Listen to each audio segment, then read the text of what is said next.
ओम श्री गुरुदेवाय नम।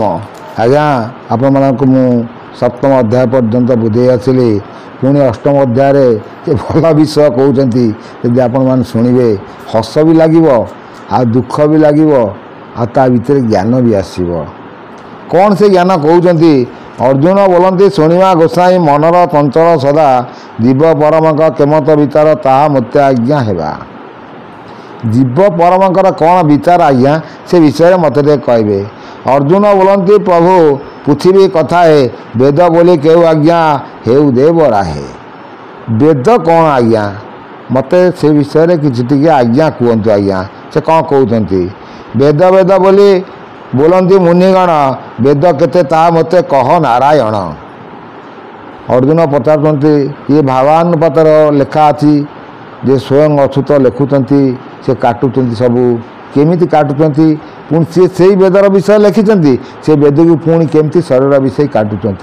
आम आपको तर्जमा कर देखा अर्जुन कृष्ण संवाद से अर्जुन पचारुंट से कौन कहते ना वेद केते ता मत कह नारायण। वेद केते प्रकार कौन से नारायण मत कह। स्वामी बोलुंट पार्थ वेद बोली जाऊ दुई प्रकार एका पुरुषटी सेहु।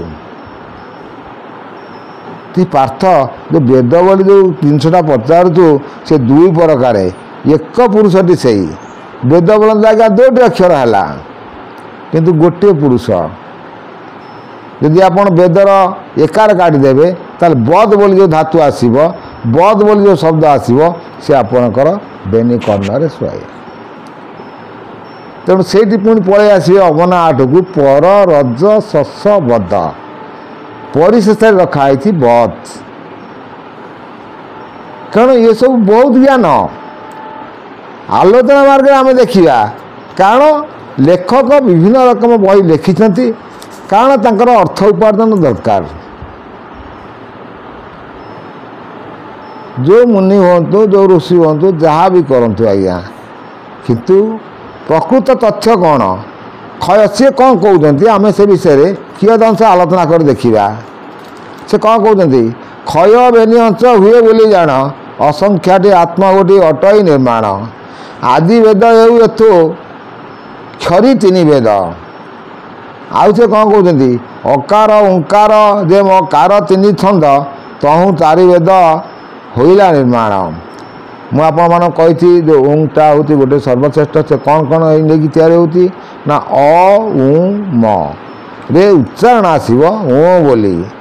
आजिकल तो समस्ते पूजा अर्चना करुँच ओम बोली उच्चारण कर ग उच्चारण आसवनी आज्ञा से संधि सौधि कथा से सब रखिंट।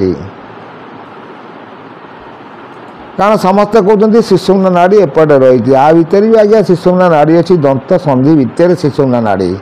आपन जिते 10 द्वारा बंद कर बसिक देखिए नीरव निष्पन्न होते आप देखिए यही दांतर सामना दांतर दुई संधि भितर किसी अंश पवन आपणकर क्षरण शक्ति आसला भली से उद्दीपन हम आवाज दब से आज्ञा से शिशुम्ना नाड़ी विषय रही से भल कथा। से कौन कहते आम देखा तहु चारि वेद कहू से चारि वेद से आसला कौठू ना गोटे से 3 अक्षर 4 वेद जन्म होती से भल कथा कहते। 3 छंदी उपर अर्धमात्रा नाद से 3 अक्षर 4 वेद केमिति हैला।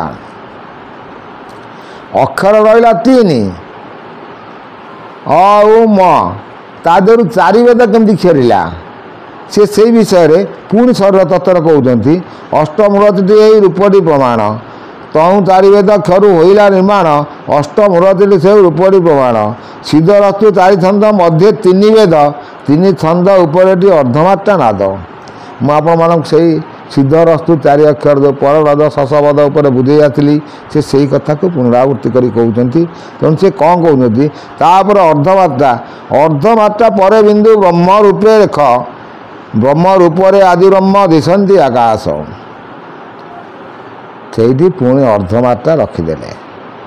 जो ओमटा लिखुंट आपण ता ऊपर जो अर्धमात्रा ऊपर जो चंद्र बिंदु रोची से बिंदुटी हूँ ब्रह्म।